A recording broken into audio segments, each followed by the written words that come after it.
paz, meus amados irmãos. Que alegria e satisfação em tê-los todos aqui comigo, né? Participando desse culto, tá? Dessa adoração ao nosso Senhor. Vamos tratar aqui, tá? De assuntos importantes, tá? Diretamente ligados à Igreja do Senhor e principalmente à unidade dela. Então nós vamos trabalhar um pouquinho sobre isso. É rápido. Eu deixei aí uma lembrancinha aí para vocês aí do sermão. Tem 5 folhas, mas a dinâmica que nós vamos usar nessa questão aí é uma dinâmica que vai nos acelerar um pouquinho. E aí o que é importante para nós é as lições que estão lá no final. Mas é importante que hoje é um culto alusivo à Reforma Protestante, ao qual nós estamos aqui comemorando, tá? Essa data memorável e importante para os crentes, que na maioria das vezes essa data ela é comemorada de outra forma, né? Existe aí nessa mesma data uma comemoração do Dia das Bruxas. E o que mais me entristece, me incomoda, é que muitas igrejas, né, ao invés de lembrar o dia da Reforma Protestante, faz baile da fantasia, né?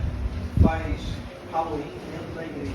Então nós estamos aqui falando acerca da nossa história, falando acerca, né, da nossa identidade como cristão, né, como protestantes, né, como igreja do Senhor. Então, antes de entrar aqui, eu só queria dar uma palhinha para as pessoas que estão aqui, às vezes não tem essa noção do que significa a data 31 de outubro. Então, só para dar uma palhinha rápida para as pessoas, nesse dia, 31 de outubro de 1517, um homem chamado Martinho Lutero, ele pegou 95 teses de protesto e pregou, né, na igreja de Wittenberg, lá na Alemanha. E de lá para cá nós saímos. E de lá para cá surgiram os protestantes, né? E a igreja crente, e a igreja católica, ela seguiu o seu caminho, e estava mergulhada numa série de excessos, de alterações, de heresias. Ela não aceitou, tá, o protesto e as considerações de muitos protestantes que vieram até mesmo antes de Martinho Lutero. Mas Martinho Lutero foi aquele camarada que consumou toda essa ideia, tá? Todo esse movimento. Ele representa e cristaliza esse movimento da Reforma Protestante. Então, todo dia 31 de outubro de 1517, nós nos reunimos para poder comemorar. É a data de nascimento dos crentes. Então, nós não podemos, de forma alguma, a gente se esquecer disso. Nós somos protestantes, nós somos crentes, tá? Nós temos um olhar com a Bíblia dentro de uma outra forma, de uma outra maneira. Adoramos o nosso Deus de uma forma direta, objetiva e livre, né?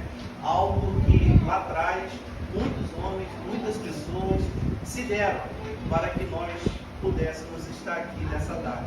Eu fico muito feliz de estar comemorando essa data com vocês, de ver meus amados irmãos, uns que há algum tempo eu não vi, Rafael, sua esposa, Betinha, Juvenil. Os demais eu estou sempre lá na sede. Agradecer demais as irmãs, Pastor Edson, Lúcia, que nunca me disse não, em tudo que pedi. Tá? Sempre que estive aqui, me ajudaram muito, tá? Continua me ajudando. A gente, não é fácil a gente iniciar um trabalho com todas as dificuldades, com todas as adversidades, e ainda mais, como homem, pessoa que erra, a gente está no meio das situações, das circunstâncias, e em muitos momentos, né, a gente é batido, a gente é desanimado, mas a gente é fortalecido no Senhor. Então, a igreja do Bom Jardim, ela está de pé, ela está funcionando, e ela está aqui comemorando com vocês essa data muito amada, essa data muito querida por nós. Então nós vamos fazer o seguinte, tá? A ideia que nós vamos fazer aqui, a dinâmica que nós vamos fazer é fazer uma leitura histórica, tá? Fazer uma leitura histórica com o intuito de demonstrar, tá, que a unidade do corpo de Cristo, tá? É algo importantíssimo para Deus. Nós vamos trabalhar isso aqui, tá? Essa leitura, ela vai nos levar a entender isso. Não somente como uma falácia, como uma coisa desencaixada, algo meio isolado, mas nós vamos trazer na leitura uma base histórica, não somente dos acertos. Hoje eu não quero falar dos acertos dos reformadores. Hoje eu quero falar um pouquinho dos erros que cometeram e que você pode visitar as igrejas por aí, que as poucas igrejas que falam sobre isso, elas jamais irão falar desses erros, dessas dificuldades, tá? Desses desacertos que esses homens cometeram e que trouxeram também, assim como os benefícios, algumas dificuldades, alguns problemas que estão, tá, inseridos dentro do nosso meio até os nossos dias. Então nós vamos conhecer isso como uma base histórica. E às vezes nós vamos chegar à conclusão, não talvez aqui, nessa pequena palavra, nessa pequena leitura, mas quando nós penetramos um pouquinho mais na leitura, sabe, no estudo desses homens que são mitológicos, né, que se transformaram em heróis aí, mas quando nós entramos nos pormenores, nós ficamos um pouco assustados, com outro lado desconhecido dele. E que a gente tem que entender que eram homens como nós, sujeitos a erros, sujeitos a muitas dificuldades. Então a ideia é mostrar isso para trazer um equilíbrio, para a gente poder ter um raciocínio, uma consciência sadia e poder desfrutar da igreja do Senhor e da comunhão entre os irmãos. Ainda que defendamos, ainda que entendemos alguns princípios teológicos de forma diferente uns dos outros. E essa é a ideia e esse é o propósito que hoje nós vamos trabalhar aqui. Então vamos nos deter, né, no escrito que está aí, tá? Aqueles que querem acompanhar, é uma herança, tá? É um presentinho que vai ficar aí, tá? E que a gente vai seguir aí esse roteiro aí. Então vamos lá, queridos. O que eu vou falar nessa noite, com certeza, queridos, é bem diferente do que estão dizendo nas poucas igrejas que comemoram o dia da Reforma Protestante. São pouquíssimas igrejas mesmo, tá? Não estou exagerando aqui. Se você sair por aí hoje em Paracambi, você vai ver, eu não sei, eu não conheço, não estou falando que é a única essa, mas você não vai ver pessoas fazendo uma programação alusiva ao dia de hoje, onde apresenta os vultuosos reformadores como semideuses ou personagens mitológicos semelhantes aos heróis da Marvel ou da DC, desprovido de imperfeições. Então é aquilo que eu disse, tá? São homens como nós, dotados de imperfeições, tá? Sujeitos a erro e que erraram, e que nós vamos ver um pouquinho disso aqui hoje. Embora indubitavelmente sejam homens marcantes que foram profundamente usados por Deus no evento da Reforma Protestante, cometeram erros e excessos. E é isso que vamos conhecer nesta noite, para que o nosso conhecimento seja sadio. Nós estamos precisando de conhecimento sadio. Nossas ações moderadas, presta bem atenção, tá? E a comunhão entre os irmãos de diferentes matizes teológicas seja possível. Então é isso que nós vamos entender, é isso que nós vamos trabalhar e é o que está faltando aí no mercado. Nós lemos essas obras biográficas aí, como por exemplo Os Heróis da Fé, nós queremos brigar com o primeiro que discorda de nós. Se você for ler esses livros, Os Heróis da Fé e outras biografias de Jonathan Edwards, Spurgeon, nós vamos sair enfurecidos, nós vamos sair tão motivados, eletrizados, que nós vamos querer confrontar a primeira pessoa que discorda do nosso pensamento. Nós vamos ver que essas coisas não faz bem à igreja do Senhor e não faz bem à nossa espiritualidade. E é isso que nós vamos trabalhar aqui. Então, queridos, a motivação para escrever sobre este tema vem da falta de conhecimento de grande parte dos crentes do que realmente se deu no famoso evento ocorrido no século XVI, conhecido em todo o mundo como Reforma Protestante, e dos efeitos desastrosos que esta falta de conhecimento tem trazido às igrejas atuais. Nós temos percebido isso claramente. tá bom? A falta de conhecimento, a falta de entendimento, as pessoas saem desse movimento neopentecostal e aí vai para o Wikipédia, pega algumas informações, né, leva uma injetada na veia aí de alguns ícones aí da reforma e sai por aí arrumando problema e desacatando um monte de gente. Então nós vamos ver que isso não pode ser assim. E isso demonstra uma imaturidade, isso demonstra falta de conhecimento e entendimento daquilo que realmente aconteceu no século XVI. Quando, na verdade, esses tais, eles se arrogam mestres, eles se arrogam conhecedores e sabedores. E quando, na verdade, não são. Quando eles acham que estão defendendo a honra de Deus, olha só. Deus precisa de quem para defender a honra dele? Deus precisa de quem para poder defender o seu nome? Mas eles entendendo que estão defendendo a honra de Deus, estão defendendo aí a palavra de Deus, na verdade estão lutando, estão indo na contramão dela. Mas isso aí, em muitos momentos, em muitas situações, são apenas faltas de ajuste que nós precisamos ter, que nós precisamos compreender, para que a gente possa, né, ter um vasto, um amplo entendimento, não um entendimento superficial e parcial daquilo que realmente aconteceu. Na verdade, querido, ninguém sabe tudo, pelo amor de Deus, nós estamos longe, principalmente do evento que aconteceu no século XVI. Para que você possa dominar, conhecer isso, eu não conheço ninguém que domine perfeitamente isso. Eu não conheço ninguém que domine perfeitamente. Tá? Se nós fizermos história de 100 anos para trás, nós vamos ficar perdidos e vamos deixar muitas coisas passar. Porque muito tempo se passou, o cenário mudou, sabe? A consciência mudou, sabe? A realidade já não é a mesma. Então tudo isso tem que ser levado em conta para gerar um temor, para quando a pessoa se debruçar, para conhecer, para ela saber que está pisando em terreno minado e que precisa ter cuidado. E a humildade, a simplicidade, queridos, é a bandeira que nós devemos levantar para alcançar um conhecimento mais sadio. Principalmente quando nós entendemos, quando o Senhor, Ele resiste os soberbos, Ele não gosta disso, Ele não se agrada disso, mas Ele exalta os humildes, Ele ama os humildes e Ele dá graça aos humildes. Nós devemos entender, mas devemos compreender isso.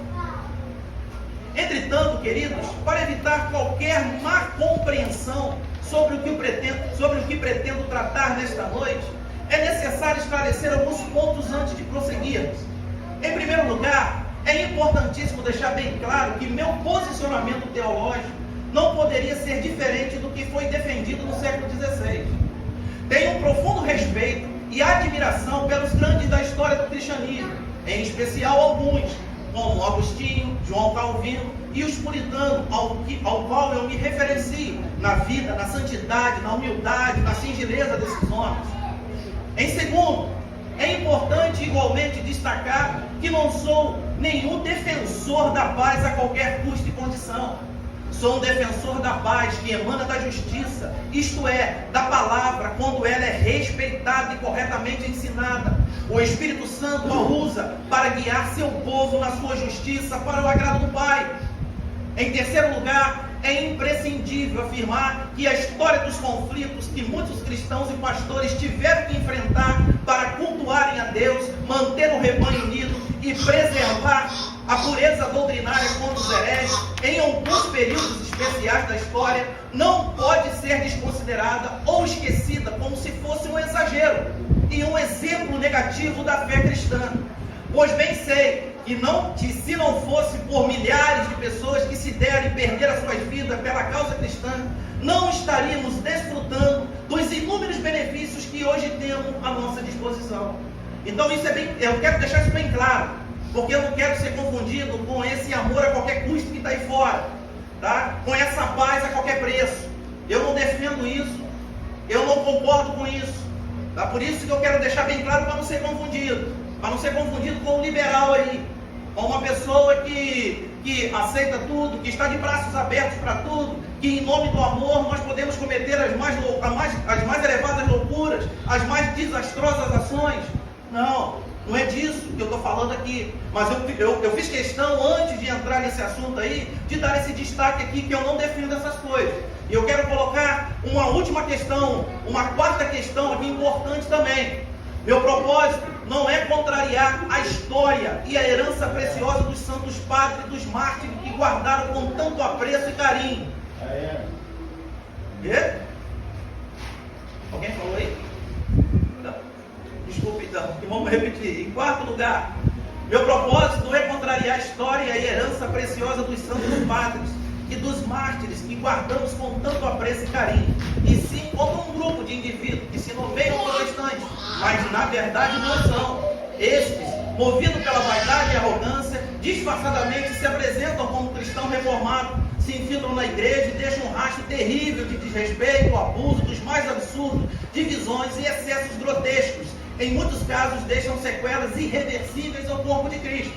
Então é importante, não estou aqui para negar, quando muitos morreram, quando muitos foram incinerados, quando muitos foram degolados, muitos foram afogados, muitos foram lançados nas arenas com os leões e passaram por todo tipo de tortura, por todo tipo de agressões, coisas sobre-humanas, ao qual o ser humano nenhum merece passar. Os nossos pais, lá no passado, que defendiam a verdade, homens santos, eles passaram.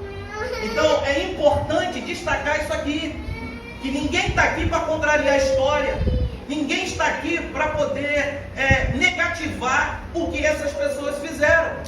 Nós estamos aqui para afirmar, nós estamos aqui para dizer que eles foram homens grandes, nós estamos aqui para dizer que esses homens merecem ser lembrados, eles são exemplos para nós, são luzeiros para nós, são referências para nós. Não é o caso que vamos falar, mas a partir daqui eu quero apresentar a vocês algo que talvez muitos aqui vão ficar perplexos em saber, de grandes líderes que são heroizados aí fora, né, que são mitologicamente considerados quase como semideus. Esses dias eu vi um indivíduo, não quero falar dentro dessa galera protestante, por isso que eu falo, eles são os grandes responsáveis por essa falta de entendimento, porque estão levando uma parte somente da história para as pessoas, para poder vender literatura, para poder vender os seus livros, para vender os seus estudos, e leva uma face não completa da história, levando, trazendo um sentimento, uma sensação, uma consequência terrível à igreja. Então, o que nós vamos fazer é mostrar, como eu já disse, eu ouvi um indivíduo dizer que Jonathan Edwards é um grande teólogo, sem dúvida foi um grande teólogo, um homem importantíssimo, que ele está no mesmo patamar do que Paulo. Desses camaradas aí grandes,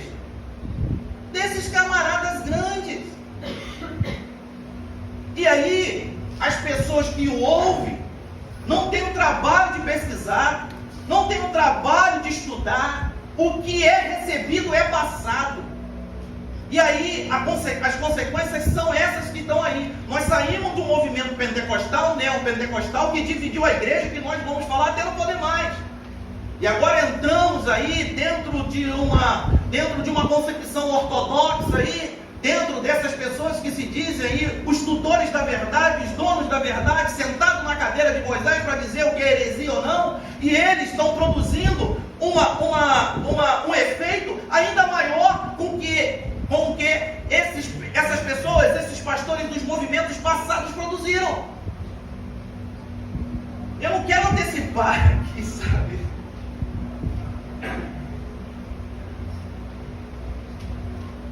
Eu faço questão de seguir aqui o script. Dá vontade de entrar direto nas aplicações. Mas nós vamos entrar aqui nessa questão aí histórica, tá?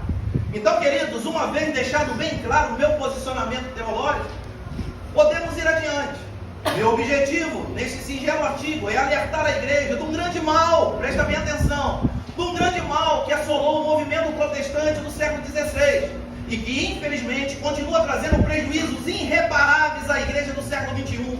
Eu chamo este mal de herança maldita da reforma, ou seja, a incapacidade que o movimento assumiu de se manterem unidos nas diferenças. A reforma protestante, com todo o movimento A reforma protestante, como todo movimento humano, teve seu lado obscuro e tóxico, que necessita ser conhecido e evitado para não continuar a produzir os mesmos efeitos colaterais da intolerância e desunião que afetaram o movimento dos séculos passados.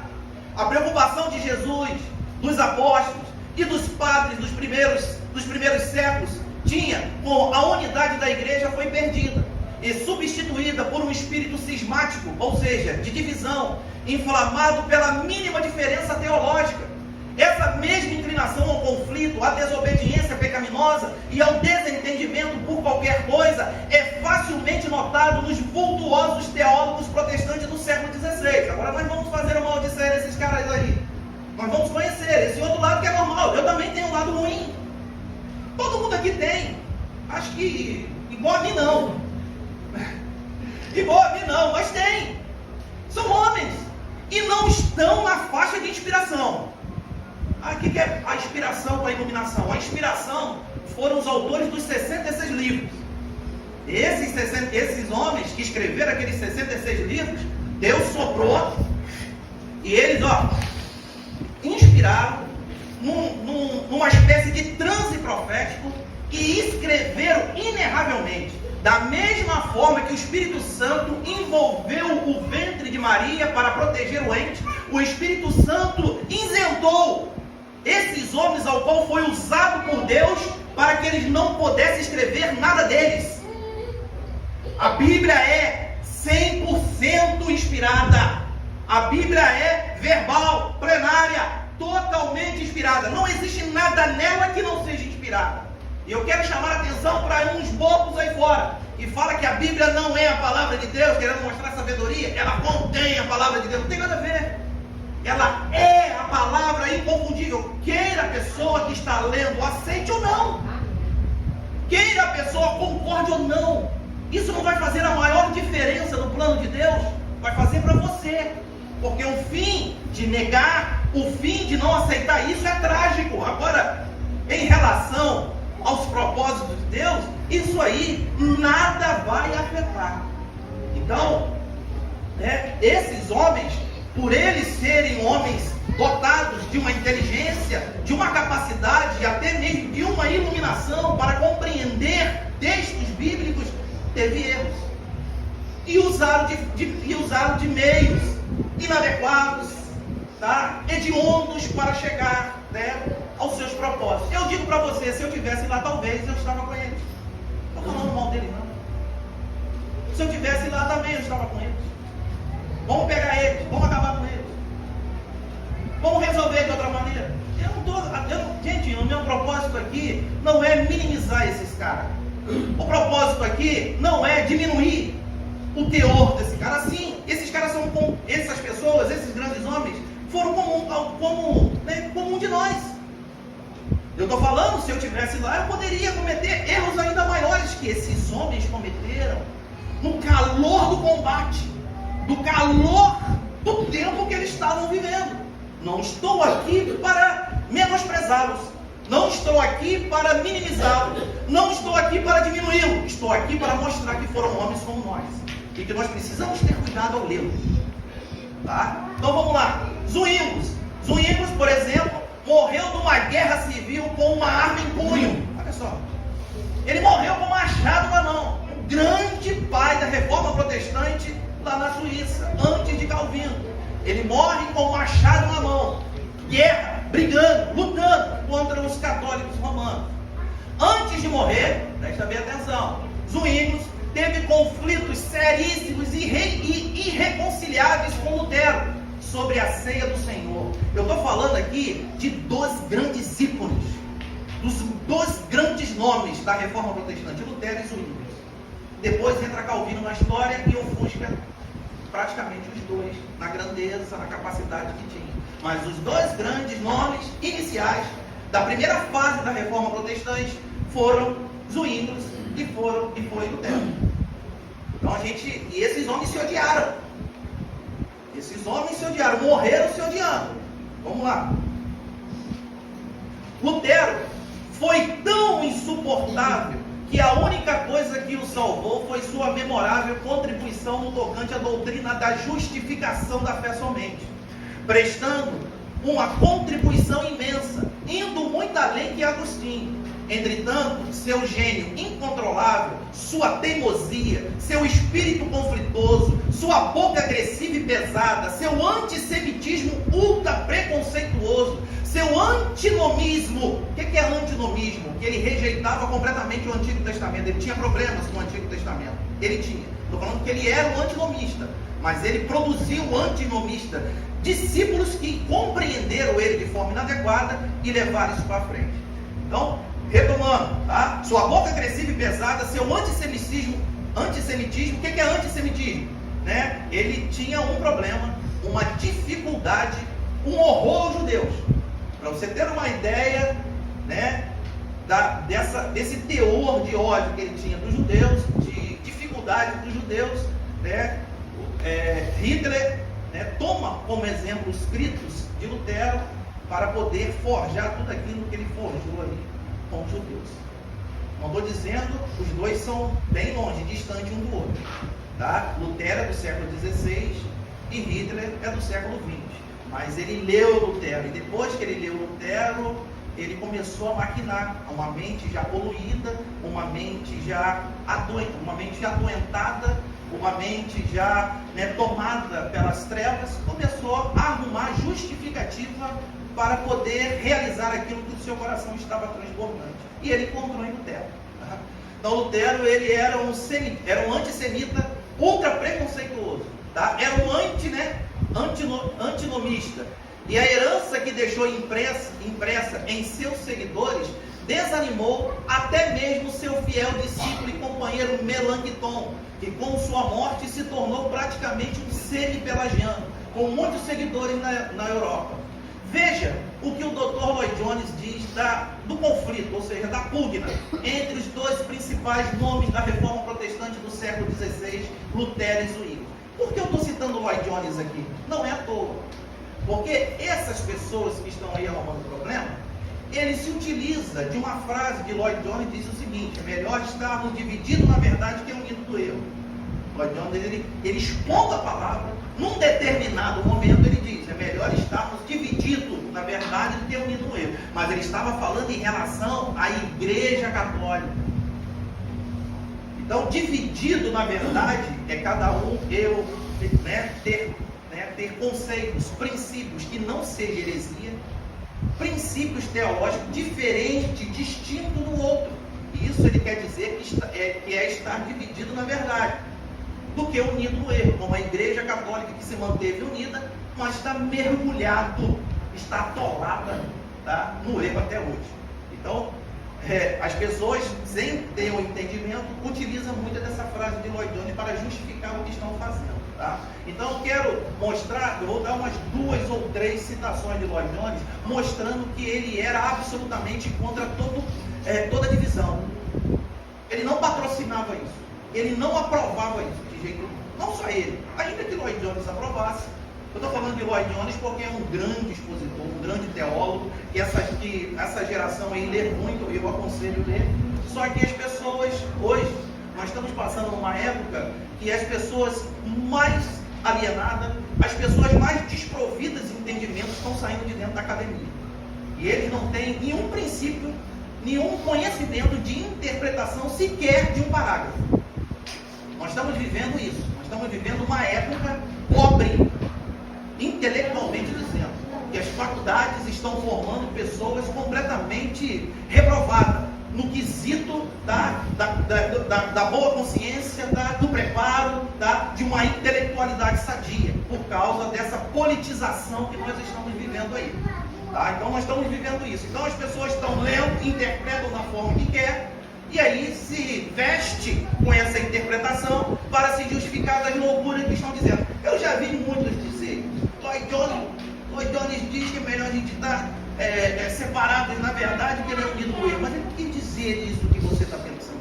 Quis dizer outra coisa. Eu quero mostrar aqui exatamente isso. Que as afirmações de Lloyd Jones, ela é completamente descabida para se usar dentro de uma condição, tá, onde a pessoa está metida dentro de um princípio de divisão e de conflito dentro da igreja.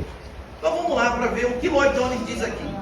Ele diz o seguinte: tome o caso de Lutero, por exemplo, e em particular o conceito de Lutero sobre a ordenação da ceia do Senhor. Esta é certamente uma das grandes tragédias da história da igreja. Esta divisão entre as igrejas luteranas e as igrejas reformadas. Isso se deu quase inteiramente a divisão neste ponto, ou seja, nessa confusão, nesse conflito entre esses dois ícones aí que representavam aí dois grupos, tá? Os dois grupos mais fortes da reforma protestante. Havia outras diferenças, Lloyd Jones continua, mas fico satisfeito com a comprovação feita por aqueles historiadores que dizem que a causa do colapso ocorrido no colóquio de Mansburgo, ou seja, na reunião, na assembleia onde eles estavam, em 1529, foi realmente este ponto, ou seja, o conflito na ceia do Senhor. Olha só, por causa de um problema banal, ceia do Senhor, eles se odiaram e a reforma protestante sofreu profundamente por causa disso. Continuando. Lutero redigiu pessoalmente 15 pontos ou artigos, e Zwinglio e a Ecolampade, que era o seu discípulo que estava com ele, que estava ali com ele do outro lado, aceitaram 14 pontos em sua inteireza. Olha só, de 15 pontos redigidos por Lutero, eles aceitaram 14. 14 eu estou com você. Todavia, vocês se lembram, Lutero pegou o seu pedaço de giz no meio da assembleia, no meio da reunião, e escreveu na mesa: isto é o meu corpo, não que ele o representa, mas é. E assim arruinou a conferência com sua ideia de consubstanciação. O que é isso aqui? Lutero ele entendia o texto literal das palavras de Jesus. Este é o meu corpo. Então ele entendia que o pão, no elemento do pão e do vinho, o corpo de Jesus estava presente, sobre. E Zwinglio chegou e falou: não, eu não entendo dessa forma não. Eu entendo que isso simboliza. E aí Lutero, cada vez que Zwinglio ia levantar a sua questão, Lutero pegava um giz e escrevia: este é o meu corpo. Não falava nada. E Zwinglio falando, ele escrevia: esse é o meu corpo. E aí o pau comeu.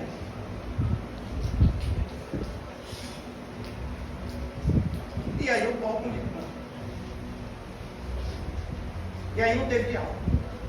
Olha só, vaidade, orgulho, coisas estou falando de Zwinglio e Lutero.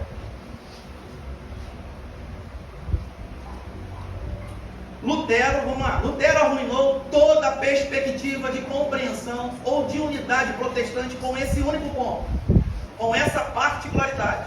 Como alguém o expressou tão bem, o sacramento da comunhão tornou-se um ponto de discórdia. É terrível, mas é verdade. E como resultado disso, Lutero investiu violentamente contra Zwinglio e seus seguidores, e contra Calvino também. Ele dizia as coisas mais ultrajantes sobre eles. Então essa é a posição aqui de Lutero. E Lutero tinha uma boca pesada, né? Ele sabia humilhar, ele sabia ofender Lutero. Ele tinha a boca suja. E ele usa toda essa boca suja dele, essa boca pesada, essa habilidade que ele tinha na retórica, nas palavras, para poder ultrajar, para poder atacar o seu irmão na fé. Eram os ímpios que não se deram bem, morreram de mal, morreram se odiando. Então vamos continuar. A Europa do século XVI e XVII fora marcada por inúmeros conflitos teológicos entre protestantes de profissão zwingliana e luterana, entre luteranos e calvinistas, como aconteceu em Heidelberg, na Alemanha, e entre protestantes de origem zwingliana, luterana e calvinista, que covardemente e pesarosamente perseguiram os denominados anabatistas, ao qual aí, né, tem toda uma história, mas se você quiser saber quem são os anabatistas, são os primórdios dos batistas, vamos dizer assim, tá? São os primórdios dos batistas. Então, Lutero, Calvino e Zwinglio perseguiram eles de uma forma feroz, de uma forma cruel, tá?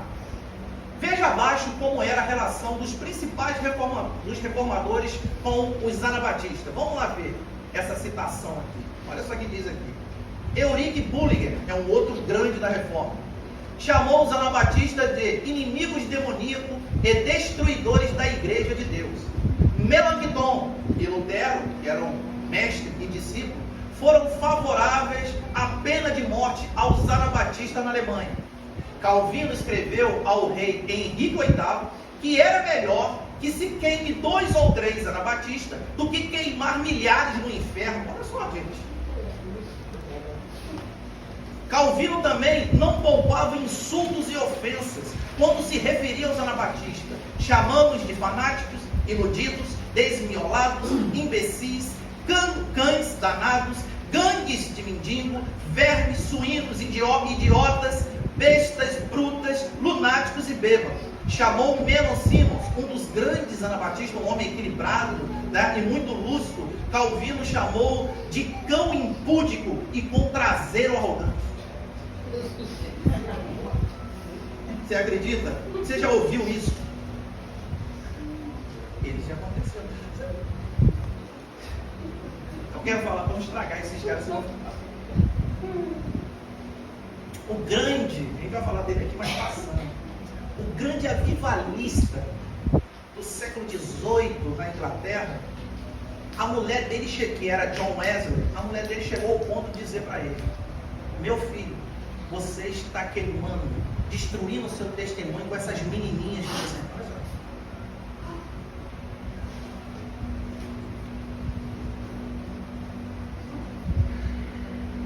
John Wesley.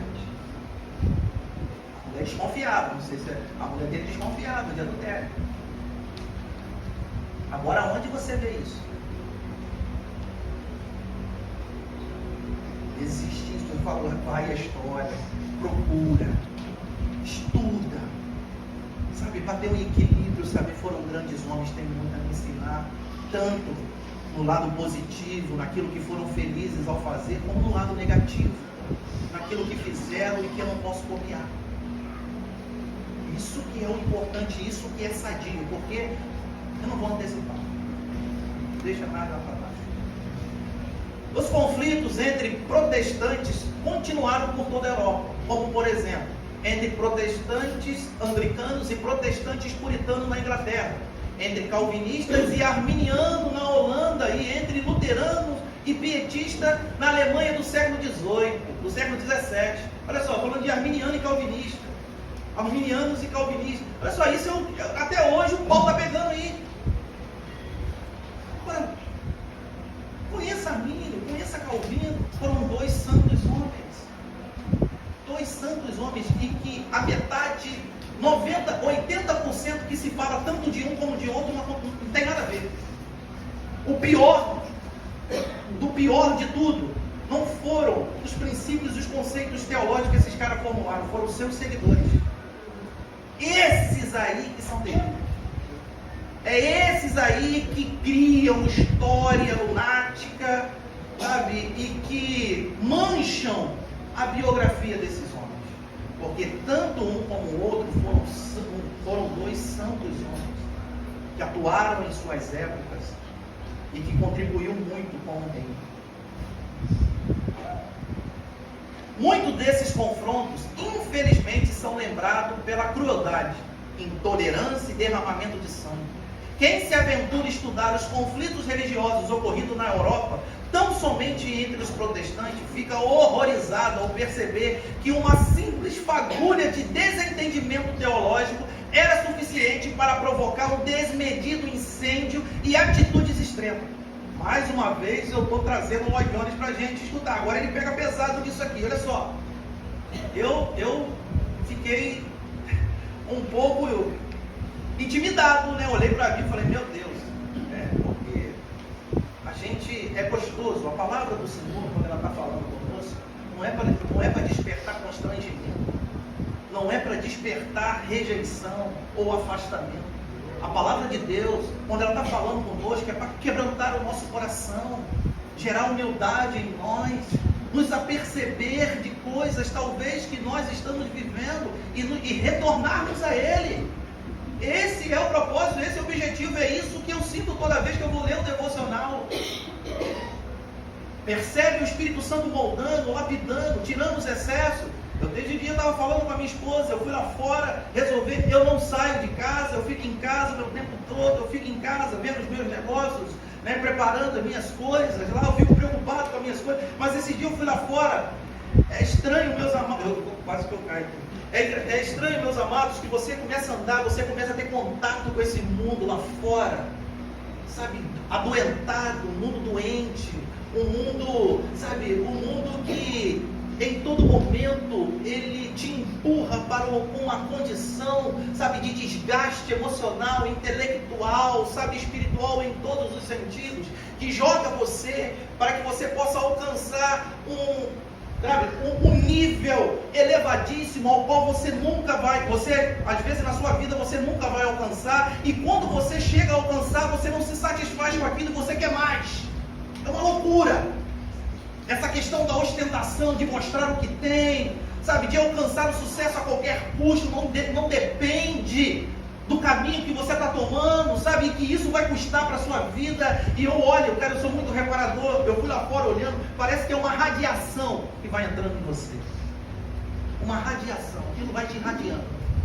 Sabe, você não compactua nada com aquilo, mas não é o suficiente para você não adoecer. Você não compactua nada com aquilo, você reprova tudo aquilo, mas aquilo vai entrando em você. Sabe, você vê certas figuras aí, ostentando cada coisa, sabe? Nós vemos essa estrutura social nossa apodrecida, sabe? Doente, caminhando para o inferno. Está caminhando para o inferno, e você, infelizmente, você olha aquilo tudo, você olha aquele contexto, aquela realidade, você entra num pânico, você entra num desespero, você entra numa angústia, aquilo vai entrando em você como uma radiação, como uma coisa esquisita, estranha. Você chega em casa pesado, adoentado, angustiado, e a única coisa que te alivia, a única coisa que te traz tranquilidade é quando você entra dentro do seu quarto e tranca, e ali você se dobra, e parece que o Senhor ali, ele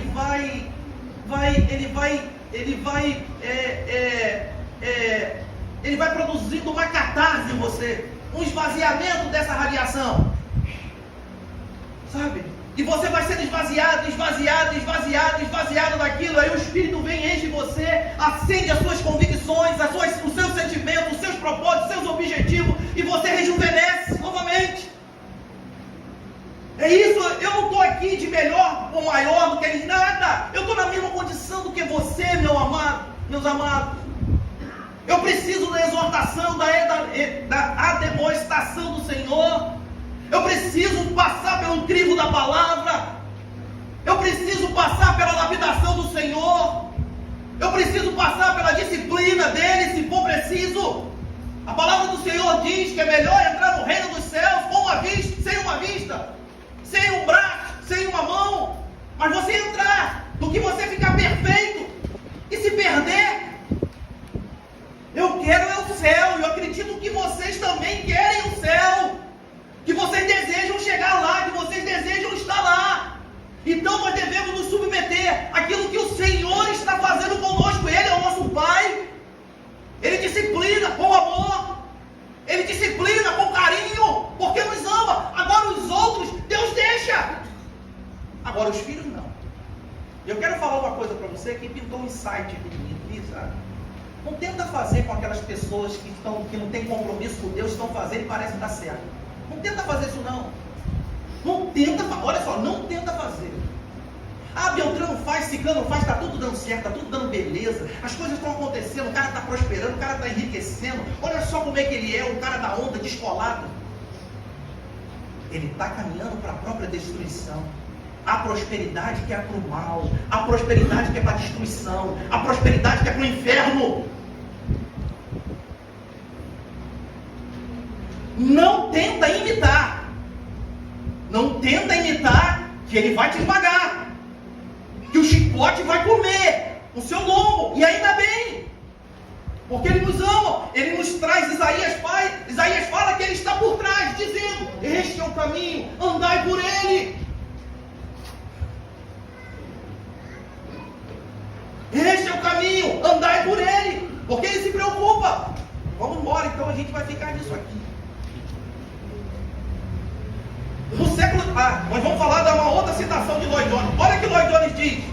A divisão entre os católicos romanos e os protestantes estou pronto a defender até a morte. Porém, as outras divisões, este ponto a asseverar, foram pecaminosas.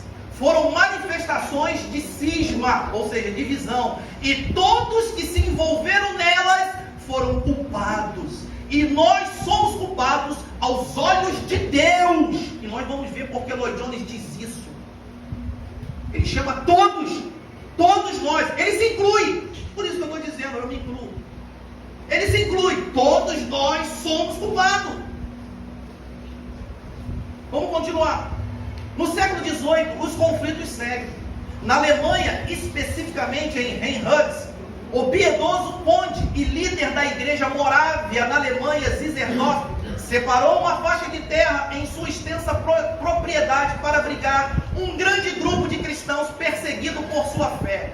Logo, este lugar se tornou um pedacinho do céu em terras alemãs, com crentes de diferentes credos, advindo de várias partes da Europa em busca de asilo religioso. Não demorou muito para intermináveis conflitos desrespeitosos surgirem ao ponto de Christian David, um dos fundadores da vila e hábil pregador itinerante, imerso em seu fanatismo apocalíptico, se referia a Zinzendorf como besta do apocalipse. Olha só a loucura. Entretanto, queridos, ao contrário do que foi intitulado, Zinzendorf era um homem nobre, não somente de nascimento, como também em sua espiritualidade. Com seu pacifismo e muita dedicação, conseguiu apagar o foco do conflito e conciliar os grupos envolvidos na discórdia, ou seja, na pugna religiosa, com estudos bíblicos bem direcionados e intensos períodos de oração em grupo. O resultado foi um grande mover espiritual derramado por Deus naquela localidade no século XVIII. Olha só, quando há unidade, quando há paz, quando há união, dentro de um propósito, uma vida de oração, olha só o que acontece. Vem o avivamento, vem o mover espiritual. Mas vamos ver depois por causa disso. Na Inglaterra do século XVIII, vamos lá, deixa eu passar porque eu passei lá. Na Inglaterra do século XVIII, não foi diferente. Pois em meio ao grande avivamento inglês, desentendimentos doutrinários e conflitos pessoais marcaram aquele período memorável da cristandade. Quem estudar detalhadamente seus pormenores jamais poderá deixar de conhecer os calorosos desentendimentos ocorridos entre os vultuosos avivalistas John Wesley e George Whitefield, ou entre John Wesley e Augusto Toplady. Olha só, o Wesley estava em todos os conflitos, nós estamos vendo aqui. Enfim, os conflitos e desentendimento entre os protestantes parecem não ter fim, fatiando cada vez mais a igreja. O que já era bom, piorou ainda mais com o surgimento do pentecostalismo no início do século XX e o neopentecostalismo a partir da década de 80. Esses dois movimentos foram responsáveis por inúmeros rachas, e eu mesmo presenteei muitos deles na pequena cidade onde eu moro. Quem lembra aqui do Dente de Ouro? O pastor Edson fala muito disso. Que confusão, cara. Que confusão. Alguém ficou rico por causa dos dentes de ouro? Que fosse a gança dos ovos de ouro, tudo bem. Até entendíamos a briga. Agora, dente de ouro, que não era ouro, nada. E o pau comeu, a igreja se dividiu, conflitos teve. Eu presenciei vários aqui. Deixa eu me achar aqui.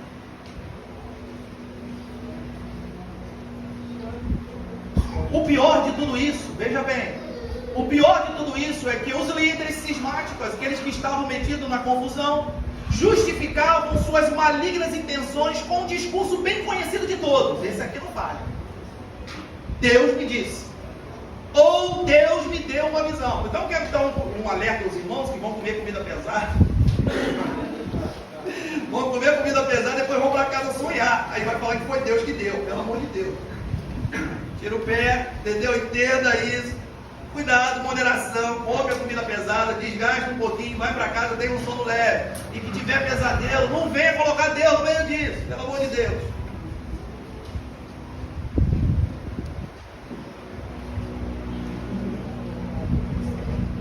Veja bem, com o desgaste do movimento neopentecostal, uma variante mais agressiva, corrente da teologia reformada, também conhecida como hipercalvinismo, reapareceu com grande vigor. E, infelizmente, está prestando um grande desserviço à igreja, com inúmeros conflitos, cisma e dissidência. Por fim, agora nós vamos entrar aí no processo final, uma leitura rápida aí dessas lições. Por fim, desejo apenas enumerar algumas lições para finalizar esse pequeno artigo. Primeiro, como já dito, na sua aí está como supracitado, não sou absolutamente a favor da paz acima de tudo e de qualquer maneira, fora dos padrões bíblicos, como já falei. Em muitos momentos, veja bem, em muitos momentos reconheço que os conflitos são inevitáveis. Porém, não sem antes lutarmos com todas as forças para manter o vínculo da paz e a união do corpo de Cristo.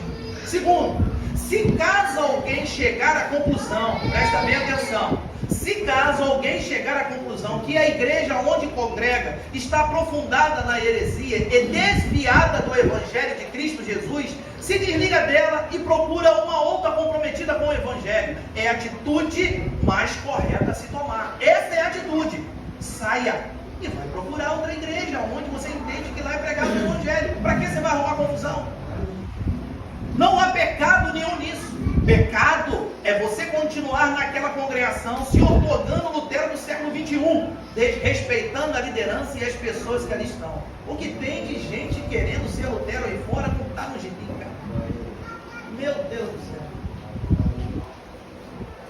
Terceiro, os cristãos precisam compreender e discernir o evento da reforma protestante do século XVI e ter a maturidade de separar os erros e os acertos ocorridos, a fim de desfrutar dos acertos e evitar os erros. A quarta lição: a herança negativa protestante da desunião e do conflito por qualquer coisas banais e de somenos precisa ser superada em prol de um propósito muito maior, a unidade do corpo de Cristo.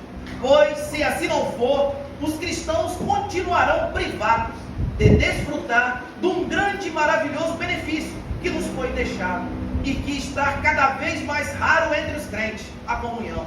Nós vemos aí, eu deixei vários versículos, mas eu quero deixar ler, quem o irmão que estiver aí, abrir João capítulo 13, versículo 34 e 35.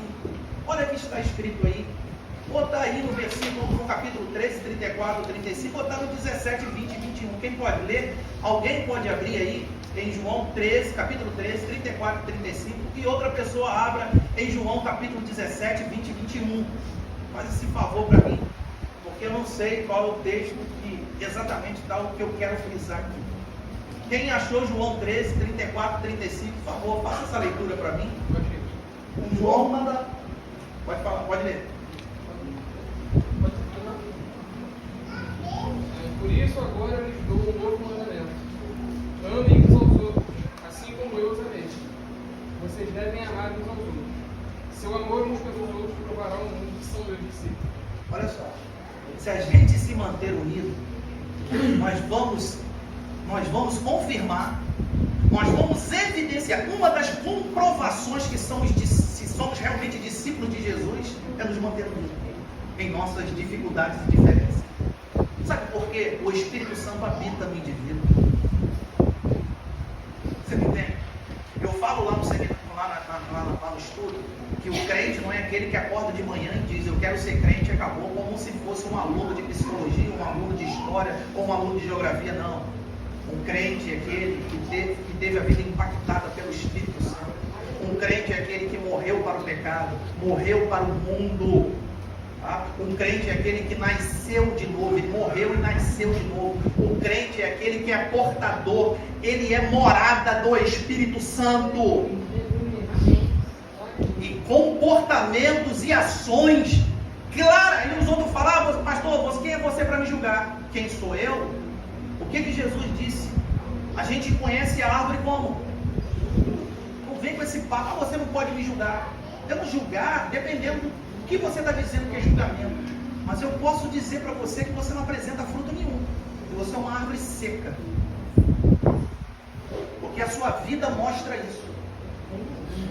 Pergunta os pastores que estão aqui, são homens de oração que eu conheço, que não conhecem profundamente, ao olhar os membros, as pessoas que tem dentro da igreja. Pode perguntar. Depois você pergunta, pastor, você conhece Beltrano, Ciclano? Ele não vai falar porque é ético, não vai falar.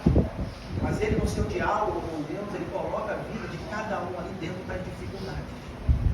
Uma pessoa que você pode até enganar se Deus não deixar. Se Deus deixar ser enganado, é um pastor que ora, que tem uma vida com Deus. Porque o mesmo Espírito que está nele tem que estar no outro. O crente, ele se destaca por ser o único indivíduo, um grupo de indivíduos na face da terra que é morada do Espírito Santo. Meu filho, e se você não der evidência, alguém está errado. Ou você é o Espírito Santo. E aí quem está errado?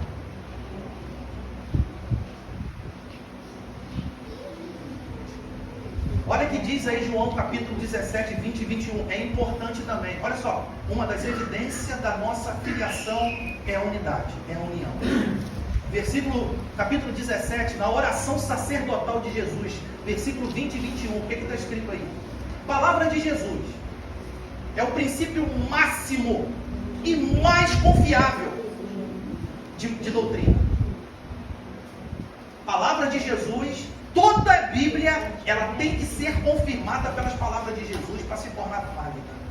E quem está dizendo aqui é Jesus.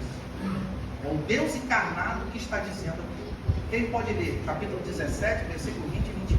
Eu não rogo somente por eles, mas também por aqueles que pela sua palavra hão de crer em mim, para que todos sejam um, como tu, ó Pai, tu és em mim, e eu em ti, e também eles sejam um em nós, para que o mundo creia que tu me enviaste.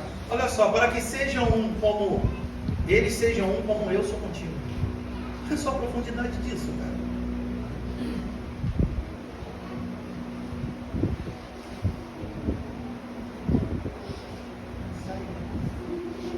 Que eles sejam tão unidos, assim como, já viu a relação do pai e do filho?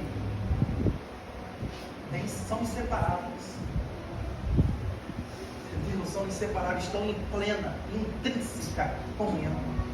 É assim que nós temos que estar. O que Jesus, pastor, por favor, dê o versículo 21 de novo, que enfatiza isso. Para que todos sejam um, como tu, ó Pai, tu és em mim. Olha só. E eu em ti. E também eles sejam um em nós, para que o mundo creia que tu me enviaste. Olha só a relevância, olha só a grandeza dessa relação cristã, tanto vertical como horizontal. Não dá tempo da gente falar, vamos direto. A lição 5. Antes de tudo, veja bem o que eu vou falar agora. Antes de tudo, somos cristãos e não protestantes. Lá em Atos capítulo 11, 26, está escrito: foi a primeira vez que todo o movimento que andava com Jesus foi chamado cristão, porque se parecia, se assemelhava com Jesus lá em Antioquia, e por isso foram chamados cristãos. Antes de sermos chamados protestantes, fomos chamados cristãos. Isso quer dizer o quê? Que vai completar aí: somos discípulos de Cristo, em primeiro lugar, e não de Lutero, Zwingli, Calvino ou qualquer outro teólogo. Presta bem atenção. Somos discípulos de Cristo. Temos que nos parecer com Ele. Ele é o alvo. Ele é aquele ao qual o Espírito Santo vai nos conduzir num processo de santidade para que pareçamos cada vez mais com Ele. Se você lê os Evangelhos e não se parecer nada com Cristo, você é um homem ou uma mulher desprovida do Espírito Santo. Simples. Ah não, pastor, eu aprendi que santificação é passar 10 dias no monte direto sem comer. Pode ser. Ah, pastor, Santificação é andar com um saião, com um coque e sair por aí falando em língua, rodando de um lugar para o outro. Pode ser. Ah, pastor, eu aprendi que santificação é uma pessoa sisuda, é uma pessoa que se isolou do mundo e está lá no rincão de São José, malocado naquela mata e que não quer ver ninguém e que está lá no processo de embevecimento divino. Pode ser. Mas eu quero dizer que santificação, o Espírito Santo, ele vai fazer um processo em você. O processo de santificação é fazer você cada vez mais parecido com Cristo. Isso que é santificação. Resumindo, isso é no decorrer de uma vida. Ninguém vai chegar à perfeição aqui e à santificação plena aqui, como alguns hereges do passado falavam. Vamos continuar errando por acidente, mas o Espírito Santo vai continuar trabalhando, amadurecendo, nos fazendo parecer cada vez mais com Cristo. Sexto, se realmente somos herdeiros da reforma, temos por obrigação guardar os 5 pilares que norteiam o movimento do século XVI. A sola Escritura diz que somente as Escrituras como regra de fé e prática, e não os concílios e as confissões formuladas no decorrer da história, que deve guiar o crente. Pessoal, não é concílio, Lutero disse isso, não é concílio, sabe, não é confissão de fé. O que deve reger a gente é a Bíblia. Se a confissão de fé estiver aferida com a Bíblia, amém. Agora é a Bíblia. Lutero disse isso. Lutero falou isso. Que a igreja, os crentes, os filhos de Deus, não pode ser regido por decisões conciliares, e sim pela palavra. Por isso, existe esse primeiro conceito, dentre os 5 que foram resumidos, que é a sola Escritura. Ele vai dizendo: se as Escrituras, em inúmeras passagens, preza pela união e comunhão entre os irmãos, deixar de observar este importante preceito, incorre em pecado. Lá em Atos capítulo 2 diz que eles perseveravam dentre muitas coisas. Perseverar, sabe? Porque não é fácil. Porque não é fácil perseverar. Eles perseveravam na doutrina, eles perseveravam, Eles perseveravam na doutrina, eles perseveravam no partir do pão, e eles perseveravam em quê? Na comunhão. Porque tem que ter perseverança. Tem que ter, a gente tem que se esforçar, a gente tem que ir além das nossas condições, porque se a gente não for, se a gente não nos abnegar, se a gente não passar por cima das nossas vaidades, dos nossos achismos, não vai haver união, não vai haver comunhão entre nós. Sétimo, o principal objetivo de Satanás é afetar a igreja do Senhor, custe o que custar. Para alcançar esse propósito, ele usa várias estratégias. E sem dúvida, a sua preferida é a quebra da comunhão entre os irmãos e a divisão da igreja. Oitavo, ser ortodoxo é importante, mas não é tudo. A mesma ortodoxia, sem os frutos do Espírito, está a serviço das trevas. Veja bem, não existe absolutamente ninguém mais ortodoxo e conhecedor da história do que Satanás. Acredito que tão somente esta informação deveria produzir temor nos mal intencionados cismáticos ao intentar contra as coisas santas de Deus. Nono, devemos ter muito cuidado para não cairmos nos mesmos zelos que os saduceus e fariseus se orgulhavam. Zelo este que os levaram a crucificar o Filho de Deus e a permanecerem na incredulidade.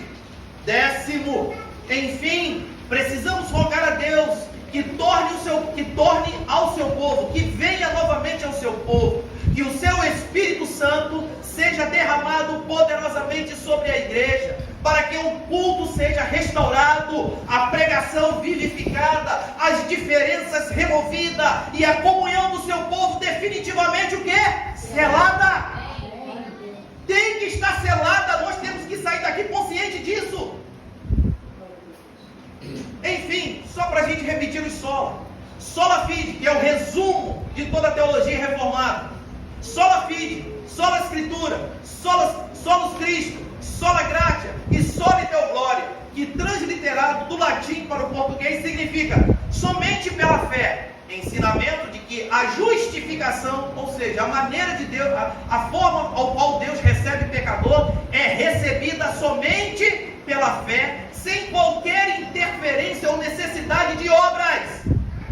É pela fé, é acreditando nos méritos e na obra expiatória de Cristo. Isso é fé. Rejeitando as nossas obras completas, porque eu atravessei o velhinho no sinal, porque eu socorri a vizinha, porque o vizinho fala que eu sou gente boa e sou merecedor. Não tem nada disso. Você é salvo, você é aceito por Deus por causa dos méritos e da obra expiatória que Cristo realizou naquela cruz. Esse é o somente pela fé. Somente as Escrituras, como sendo a única palavra autorizada e inspirada por Deus, como regra de fé e prática, acessível a todos os homens. Somente Cristo, como único mediador entre o homem e Deus. Somente a graça, ensinamento de que a salvação é fruto exclusivo da graça de Deus e não como algo merecido pelo pecador. Isto significa dizer que a salvação é um favor imerecido que Deus concede gratuitamente ao homem por causa dos méritos e da obra expiatória realizada por Cristo. E somente a Deus glória, ensinamento que toda glória é dado somente a Deus em suas três pessoas, Pai, Filho e Espírito Santo, pelo ato da criação do universo, pela tão grande salvação que Ele realizou em prol do seu povo e pela bendita esperança eterna que aguarda todos os santos. Amém. E que Deus possa abençoar vocês, que possamos ter uma noite de comunhão pela frente aí, queridos. Deus abençoe, tá? Quero devolver a palavra, devolvo a palavra para você, Lúcia, para você terminar. Pode? Legal. Não importa esse filho, pelo amor de Deus, agora vai ficar aí. Ah, meus amados amigos.